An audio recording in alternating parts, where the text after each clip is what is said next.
Bienvenidos a Sapiens 360. Dale like si te gusta el video de hoy, compártelo y comenta.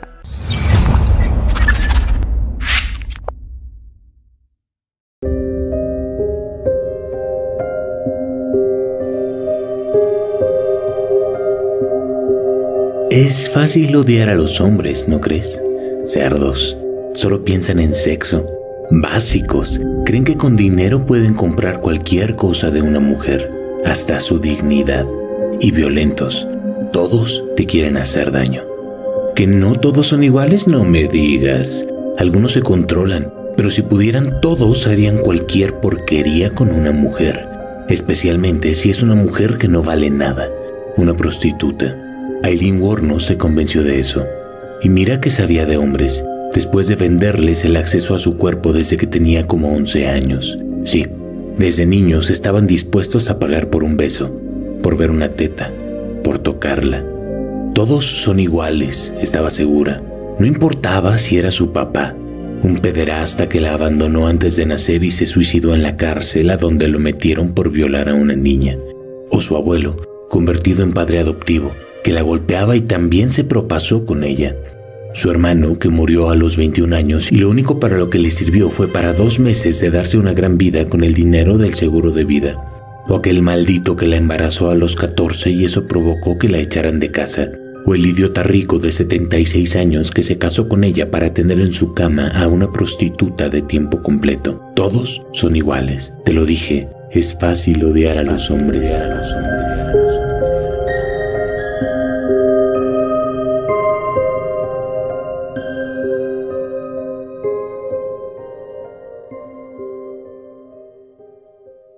Todo explotó el 30 de noviembre de 1989. Aileen, o Lee en diminutivo, había tenido una vida de mierda hasta entonces, es cierto, pero ese día el destino se lució y la hizo entrar en un camino del que ya no habría vuelta atrás.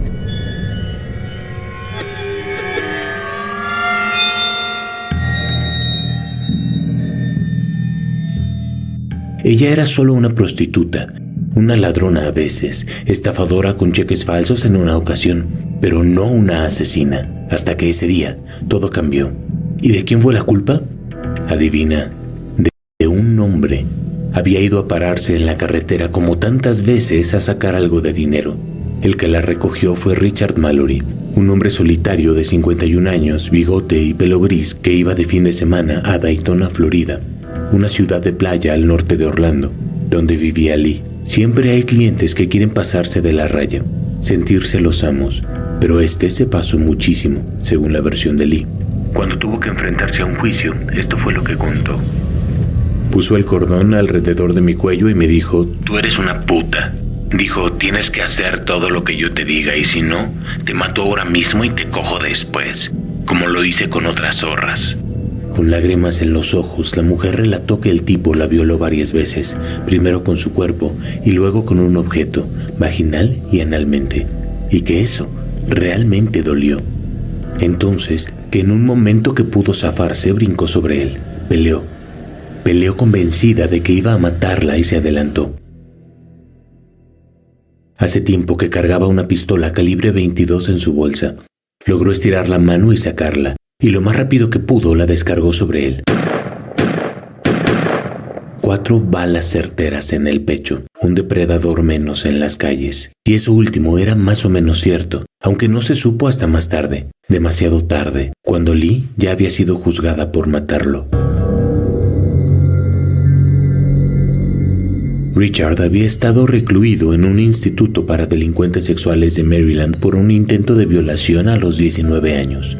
Irrumpió en la casa de una mujer a la que ya había visto antes y trató de atacarla, pero cuando ella se resistió y empezó a gritar, salió huyendo. Lo atraparon y el dictamen psiquiátrico fue que era inmaduro, con sentimientos inadecuados hacia las mujeres, fantasías y que a veces no controlaba sus violentos impulsos sexuales. Aunque no volvió a tener denuncias en 30 años, seguía siendo algo así como un adicto al sexo y se la pasaba en bares de bailarinas pagando servicios privados. Pero la versión oficial es que en realidad nunca violó a Lee. Según la reconstrucción que hizo la escritora Sue Russell para su libro Lethal Intent, la primera bala que recibió el cuerpo le dio en el brazo derecho porque Lee disparó desde el lado del copiloto, sin que hubiera pasado todavía nada sexual. Habían compartido varias cervezas en el camino, y lo que pasó en ese momento, de acuerdo con la escritora, fue que él no quiso pagar por adelantado, y la prostituta entró en paranoia porque ya se había desnudado. Pero él no hizo lo mismo y solo se desabrochó el pantalón. Con algún movimiento brusco, ella pensó que iba a agredirla. Después del primer balazo, él alcanzó a abrir la puerta para salir del coche, y ella, en lugar de detenerse ahí y escapar, rodeó el auto para rematarlo disparando directo al pecho. 4 balas en total. Como haya sido, el camino de Lee se había terminado de torcer para siempre. Después de matarlo, dejó el cuerpo tirado en medio del bosque, envuelto en una alfombra que había en el coche. Lo encontraron 2 semanas después, descompuesto, con la ropa puesta y los bolsillos evidentemente vaciados. El auto, un Cadillac coupé de 2 puertas, color beige, con vidrios polarizados, fue hallado días antes, a 8 kilómetros de ahí. Estaba en un camino de arena, perfectamente limpio de huellas digitales. Dentro había un paquete de condones y una botella de vodka a la mitad. A unos metros, estaba mal enterrada una cartera con documentos, que sirvió para identificar a quién pertenecía y reconocer el cuerpo que apareció después. El caso quedó como un homicidio aislado, sin culpables, hasta que a los 6 meses empezaron a aparecer más cuerpos, más hombres muertos en circunstancias similares. Algo estaba pasando en las carreteras de Florida. Aileen no era una prostituta promedio, alta, rubia, delgada, pero no precisamente guapa. No se vestía con minifaldas, zapatos altos o grandes escotes, sino todo lo contrario. Andaba con tenis, gorra y ni una gota de maquillaje. Tampoco se paraba en una esquina donde ofreciera abiertamente sus servicios. Más bien se iba a carreteras como si necesitara que alguien la llevara a otro lado. Al subir a un auto o camión era amable, y después de avanzar un poco le contaba al conductor alguna historia por la que necesitaba dinero, porque no alcanzaba a pagar la renta, o decía que para llevar comida a sus hijos. Solía llevar una fotografía de 2 niños que mostraba para poder usar esta historia. Y así, necesitada, era cuando ofrecía ganarse el dinero a cambio de sexo. Era cuidadosa. Nunca se iba con hombres jóvenes y fuertes, por temor a que pudieran hacerle algo. Solo aceptaba subir con hombres de más edad. Lee temía a los hombres, además de odiarlos. Siempre pensaba y se refería a ellos como seres que únicamente lastiman o se aprovechan. A pesar de eso, siempre se dedicó a sacar dinero de ellos.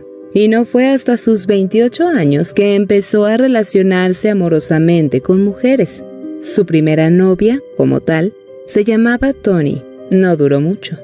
Un día fue a un bar gay en Daytona, el Zodiaco, y ahí vio a Tyra Moore. Fue amor a primera vista. Ty no era femenina en absoluto, pelirroja, pecosa, pero con notorio sobrepeso, y el pelo tan corto que de espaldas parecía un hombre. Lee tenía 30 años, y ella 24. Esa noche salieron juntas del bar, y ya no se separarían. Se fueron a casa de Ty, que vivía con una pareja de amigos y sus hijos, y no salieron de su habitación en 3 días. Pronto eran novias formales. Al principio, Lee se quedaba constantemente ahí, hasta que después de unos meses se fueron a vivir juntas, aunque fuera durmiendo en moteles por temporadas. A pesar de que Lee odiaba a los hombres, paradójicamente era bastante masculina, no solo en su aspecto personal, sino también en su manera de ser, hasta en el rol que asumió al estar en pareja con otra mujer, controladora, a veces violenta. Decidió que Ty dejara de trabajar y ella sería la proveedora, con tal de tener a su chica solo para ella, esperándola en casa. Eso le implicó en los siguientes años la presión de conseguir cada vez más dinero para ellas. Tyria sería la persona clave en la vida de Lee, no solo como el gran amor de su vida, sino también como la que finalmente la iba a traicionar. Llevaban 3 años juntas cuando ocurrió el primer asesinato, y la actitud de Lee, ciertamente, no fue la de una víctima que acababa de ser violada. Las 2 mujeres estaban viviendo en un motel, pero ya tenían las llaves de un departamento y habían empacado algunas cosas en cajas. Ty tenía un empleo de nuevo, en el servicio de limpieza de un hotel.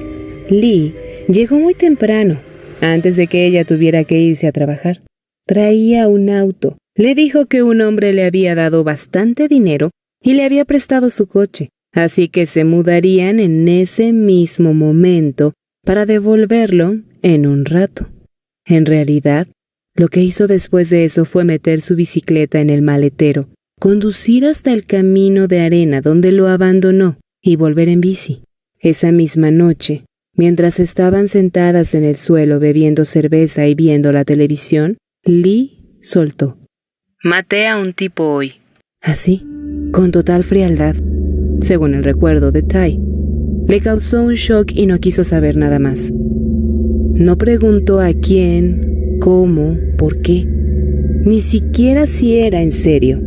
Siguió viendo la tele como si no hubiera oído nada, aunque con el tiempo le fue revelando más detalles e incluso le mostró una foto de su víctima en el periódico mientras ella desviaba la mirada. Después diría que desde ese momento quiso dejarla, pero no lo hizo.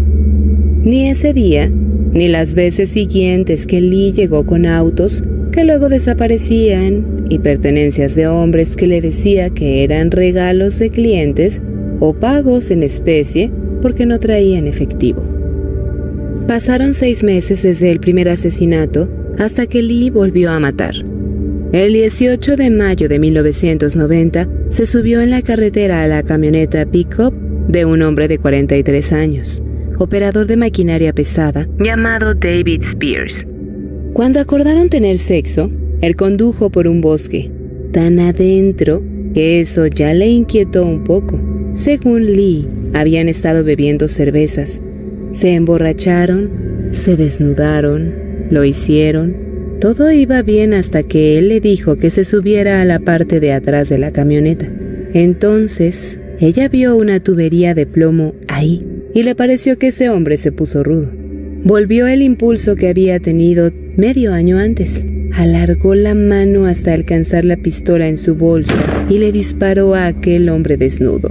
Él trató de correr al asiento del conductor, sangrando, y ella le volvió a disparar. Estaba desnuda, descalza, no vio manera de huir y terminó de descargar la pistola. 6 balazos a quien ya estaba moribundo. No podía quedar vivo y acusarla. Tenía que acabar con él.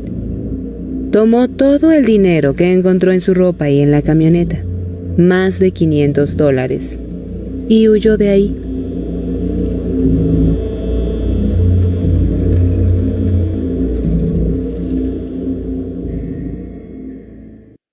Tan solo 2 semanas después, otra víctima.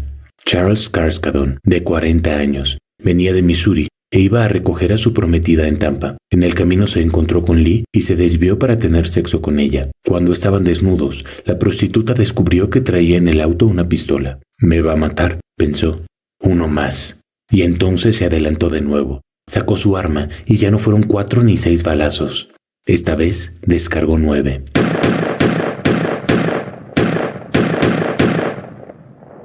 Por esa cifra, después el fiscal no estaría dispuesto a concederle ninguna misericordia, seguro de que la mujer ponía saña en los asesinatos y no era cierto que solo fueron una reacción de sobrevivencia al verse en peligro.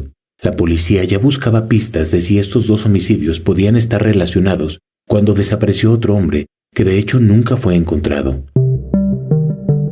Era Peter Sims, de 65 años, misionero de medio tiempo. Aunque Lee no supo eso hasta que abrió la cajuela y la encontró llena de Biblias. Según ella, no era tan santo porque le hizo un montón de cosas inconfesables. Pero lo cierto es que cuando la recogió, ella iba ahogada de borracha y pasaron horas en la carretera antes de que se deshiciera de él. De lo que no se deshizo de inmediato, esta vez, fue de su coche, un Sunbird gris. Lo llevó a casa y Tai no hizo preguntas. Lo estuvieron usando unos días hasta que llegó el día de la independencia, el 4 de julio. Lee estaba tan borracha que le pidió conducir, pero en una curva que tomó demasiado rápido, se salió del camino y chocaron contra la cerca de una propiedad. Aunque estaba herida, Lee le gritó que tenían que salir del auto, correr, esconderse. Cuando Tai preguntó por qué, su novia le respondió: «Porque maté a alguien. Este es el coche de un tipo asesinado».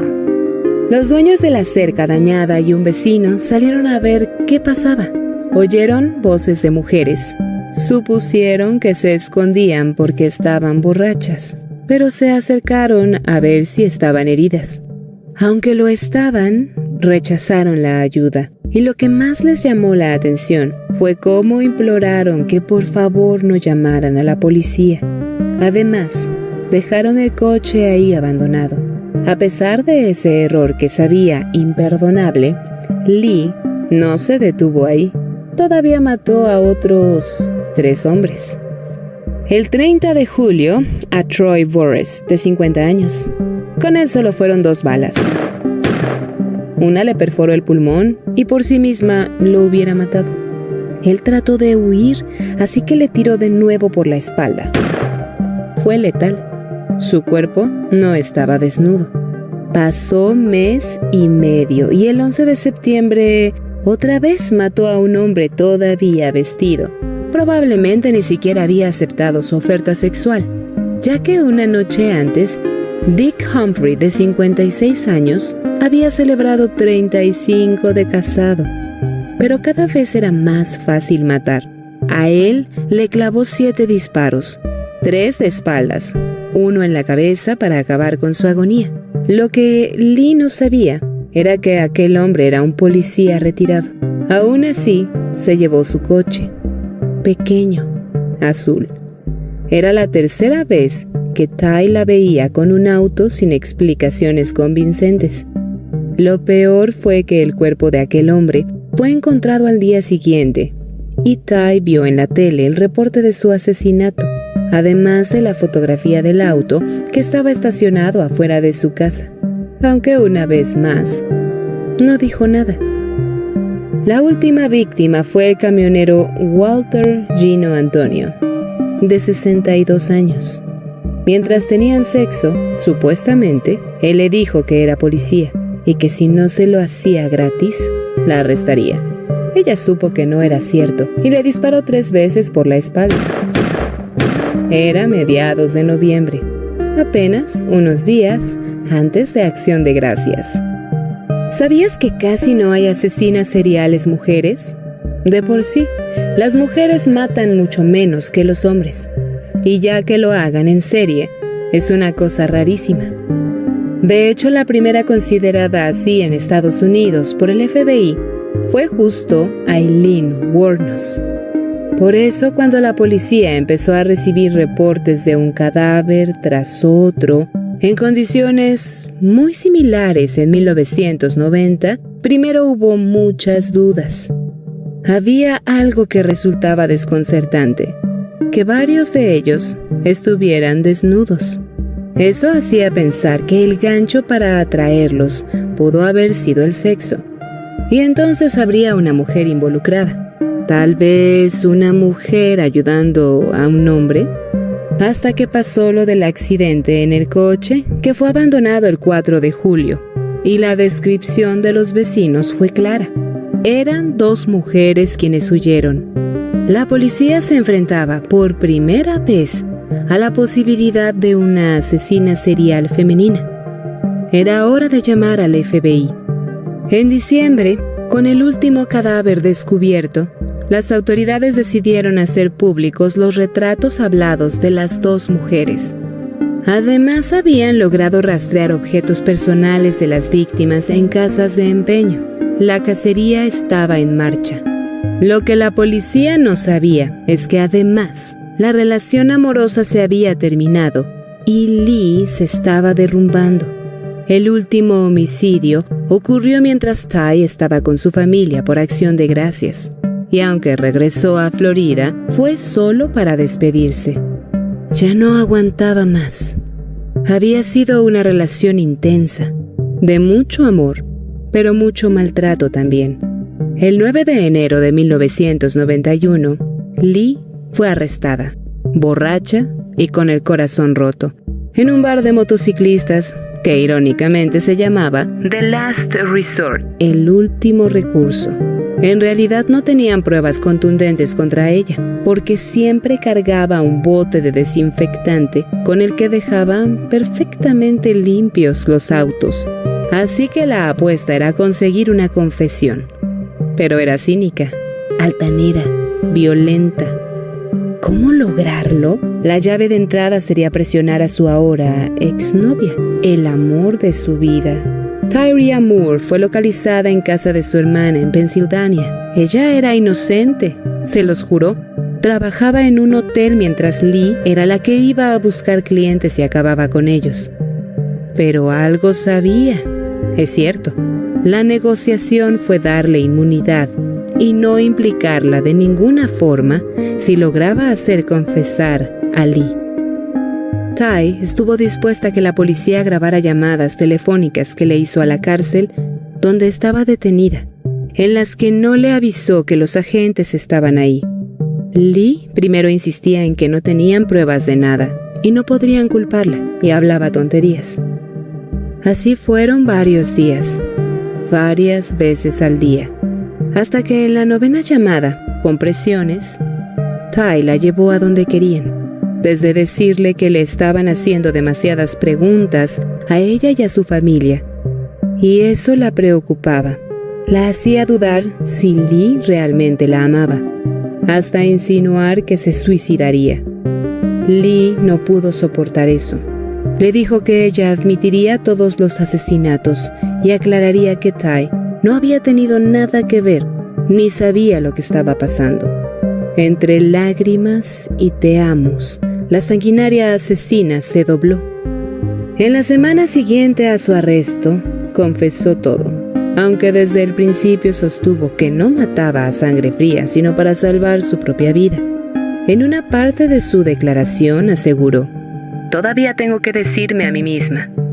Todavía me digo que fue en defensa propia, porque la mayoría de ellos iban a empezar a golpearme o iban a joderme por el trasero. Se pusieron rudos conmigo, así que peleé con ellos». En enero de 1992 fue el primer juicio por el homicidio de Richard Mallory, su primera víctima. La fiscalía usó una estrategia que fue exitosa. En lugar de que solo se analizaran las pruebas de ese caso, en el que Lee aseguraba haber sido violentamente agredida, el juez permitió que se presentaran evidencias de todos los demás asesinatos. Así, el jurado difícilmente validaría su versión de que mató a Mallory en defensa propia, si veía que después lo hizo más de una vez. El veredicto fue que era culpable. La sentencia, pena de muerte. Lee reaccionó furiosa. «Fui violada. Espero que los violen, basura de América», gritó. Ese era solo el primer juicio. Faltaban los de otros 5 muertos. Si la historia de la prostituta lesbiana, primera mujer asesina en serie, ya era bastante llamativa, ahí se puso todavía más rara. Un día se anunció que Lee había sido adoptada. Sí, a sus 35 años, una mujer de 44 había decidido hacer el trámite para que se convirtiera en su hija legalmente.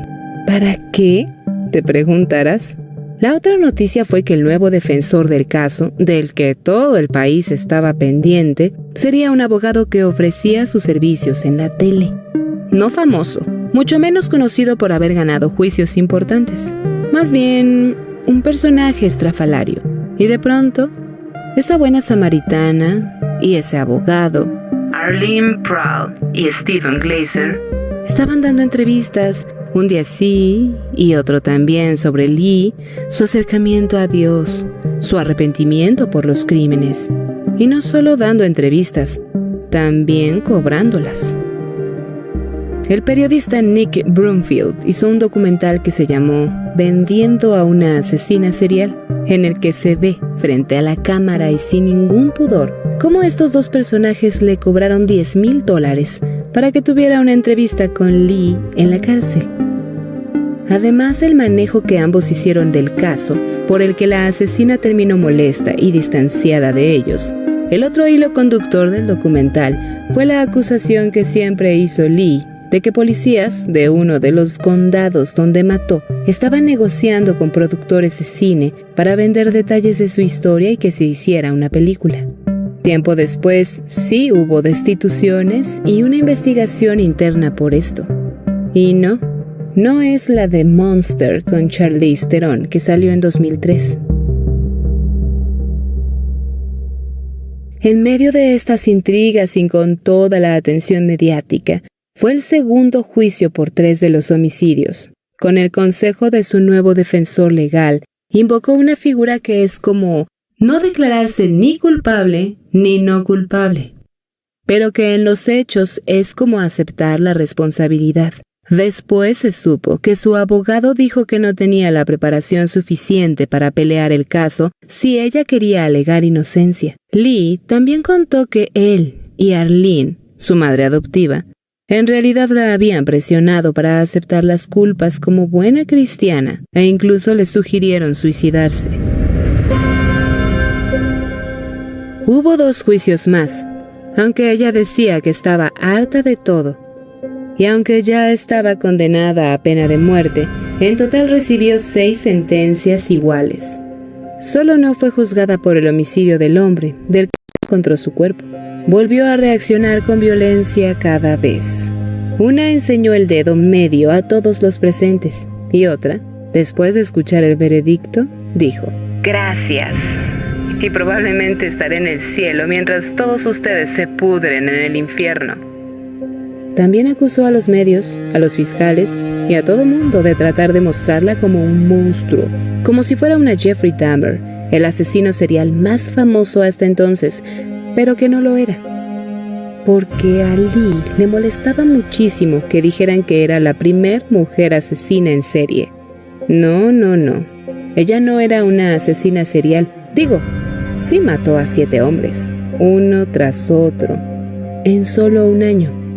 Pero lo explicó muchas veces. No acechaba a sus víctimas y nunca planeó un crimen. Eso es lo que hacen los asesinos seriales. Ella había matado solo para defenderse. La definición de este término para el FBI es quien asesina al menos a 3 personas en distintos momentos y lugares.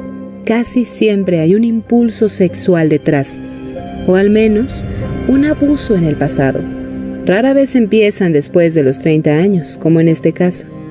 Lee cubría la definición solo en parte, y por eso su caso ha fascinado a investigadores, escritores y guionistas. En la cárcel, fue diagnosticada con trastorno límite de la personalidad. La escritora Sue Russell logró reconstruir lo que pasaba cada vez que cometió un homicidio. Todos empezaron cuando la relación con Tyria no estaba bien. El primero fue después de que Ty empezó a ver demasiado a otra mujer, de la que Lee sentía unos celos terribles.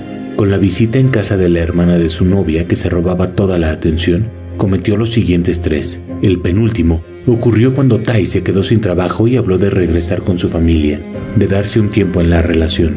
Y el homicidio final, como dijimos, fue cuando ella no estaba por acción de gracias y era evidente que aquello iba a terminar. En la cárcel, Lee se fue volviendo cada vez más paranoica, y aunque al principio se acercó a la religión, después decía sin tapujos que odiaba la vida, odiaba a las personas, y que si salía libre volvería a matar. Primero pidió apelaciones para intentar revertir sus condenas, hasta que la Suprema Corte de Florida confirmó todas las sentencias de muerte en 1994. Finalmente se rindió y pidió que eso terminara ya. Pasó 10 años en la cárcel. Lo único que le desagradaba del final que sabía que tendría era morir en la silla eléctrica. Pero en el 2000, Florida dio a los internos del corredor de la muerte otra opción, que fue la que ella pidió. El 9 de octubre de 2002, Aileen Wuornos fue ejecutada con una inyección letal.